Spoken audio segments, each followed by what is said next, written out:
আমার বাবাই মার সাথে প্রেম করছে প্রথম, প্রেম করার পরে মোহব্বত হইছে, পরে বিয়া শাদী।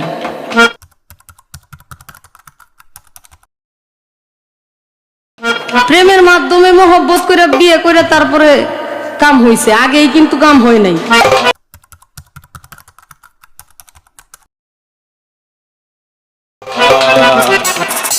চিনা নাই জানা নাই, আপনি কাম করেন না, দেখি কতক্ষণ করতে পারেন।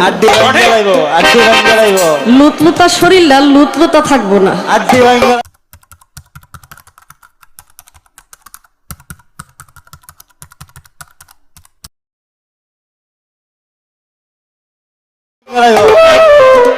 বাইরাইয়া হোমান কইরা ছেড়ে দে। সাহস কত বড়! আমার কই প্রেমে আইছেন না কামে আইছেন? প্রেম ছাড়া কোনো কিছু আছে নাকি দুনিয়ায়?